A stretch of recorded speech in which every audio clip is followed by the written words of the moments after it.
Hi guys, welcome back to my channel. तो आज हम स्टार्ट करेंगे राजस्थान कोऑपरेटिव सोसाइटीज़ एक्ट 2001 के चैप्टर नंबर 2 के इम्पोर्टेंट क्वेश्चंस। तो सबसे पहला इम्पोर्टेंट क्वेश्चन तो हमारा यही हो जाएगा कि चैप्टर नंबर 2 जो है उसका नेम जो है वो क्या रहेगा। तो इनकॉर्पोरेशन। तो अगर आपसे एग्ज़ाम में पूछा जाए कि इनकॉर्पोरेशन जो है वो कौन से चैप्टर के अंदर कवर है, तो वो हमारा रहेगा चैप्टर नंबर 2। नेक्स्ट रहेगा promotion of cooperative movement is covered under which section. तो प्रमोशन जो है कोऑपरेटिव मूवमेंट का वो कौन से सेक्शन के अंडर कवर होता है, वो होता है सेक्शन नंबर 3 एंड ये रहती है गवर्नमेंट की एक पॉलिसी। नेक्स्ट क्वेश्चन है appointment of registrar is under which section. तो जो रजिस्ट्रार की अपॉइंटमेंट होती है वो होती है सेक्शन नंबर 4 के under. Minimum required members to form cooperative societies. तो कोऑपरेटिव सोसाइटी फॉर्म करने के लिए जो मिनिमम मेंबर्स रहते हैं वो हमारे रहते हैं 15। तो अब ये जो 15 मेंबर्स हैं ये ऐसे नहीं होने चाहिए कि ये एक ही फैमिली के अंदर से हमने 15 लोग निकाल ली और कोऑपरेटिव सोसाइटी बना ली। ये जो 15 मेंबर्स होने चाहिए ये डिफरेंट फैमिलीज़ के होने ज़रूरी हैं। नेक्स्ट क्वेश्चन है minimum required number of cooperative societies to form another cooperative society. तो कितनी कोऑपरेटिव सोसाइटीज़ मिलके एक कोऑपरेटिव सोसाइटी बना सकती हैं, तो वो हमारी हो जाएंगी 5। तो अगर क्वेश्चन में आपसे पूछा जाए कि कितने मेंबर्स चाहिए कोऑपरेटिव सोसाइटी बनाने के लिए, तो हम कहेंगे 15। अगर वो आपसे पूछता है कि कितनी कोऑपरेटिव सोसाइटीज़ चाहिए, तो हम बोलेंगे उनको 5।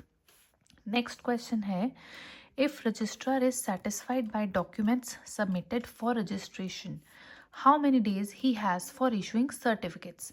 तो अगर हमने रजिस्ट्रेशन के लिए डॉक्यूमेंट्स सबमिट किए हैं तो रजिस्ट्रार के पास कितने दिन होंगे कि वो आपको सर्टिफिकेट दे दे अगर वो डॉक्यूमेंट से सेटिस्फाई है। तो रजिस्ट्रार के पास होंगे 60 days from the submission of application. जिस दिन से एप्लीकेशन सबमिट हुई है उस दिन से लेके 60 डेज तक का टाइम होगा रजिस्ट्रार के पास कि वो सर्टिफिकेट को इशू कर दे। नेक्स्ट क्वेश्चन है how can name of society be changed. तो सोसाइटी का जो नेम है वो कैसे चेंज किया जा सकता है, वो एक स्पेशल रेजोल्यूशन के अंडर चेंज किया जा सकता है जो कि उसके बायलॉज के अंडर होगा। इसी के साथ हम एक और क्वेश्चन देख लेते हैं कि जो बायलॉज है वो हमारे कौन से सेक्शन के अंडर कवर होते हैं। तो बायलॉज हमारे कवर होते हैं सेक्शन नंबर 8 के अंडर। नेक्स्ट क्वेश्चन है amendments proposed by registrar are sent to whom. तो जब भी रजिस्ट्रार कोई अमेंडमेंट प्रपोज करता है तो वो किसको भेजी जाती हैं, चेयरपर्सन को और chief executive officer of society. इन दोनों को जो अमेंडमेंट्स हैं वो रजिस्ट्रार जो है वो प्रपोज करके भेजता है। If society refuses to amend bylaws which are proposed by registrar where can registrar send the proposal। तो मान लो सबसे पहले रजिस्ट्रार ने चेयरपर्सन और चीफ एग्जीक्यूटिव ऑफिसर को अमेंडमेंट प्रपोज करी, उन्होंने वो जो थी वो रिफ्यूज़ कर दी। तो उसके बाद जो रजिस्ट्रार है वही अमेंडमेंट्स किसको प्रपोज कर सकता है, वो भेजेगा स्टेट गवर्नमेंट को। एंड अगर स्टेट गवर्नमेंट जो है वो सेटिस्फाई है तो वो अप्रूवल जो है वो रजिस्ट्रार को दे देगी। तो रजिस्ट्रार के पास ये पावर भी रहती है कि वो अगर ये दोनों पर्सन एक तरह से उसको सपोर्ट नहीं करते हैं, वो बिना इनकी परमिशन के भी वहाँ पे अमेंडमेंट कर सकता है अगर स्टेट गवर्नमेंट उसको परमिशन देती है तो। नेक्स्ट क्वेश्चन है how much time creditor has to withdraw his shares loan upon the transfer of assets and liabilities division and amalgamation.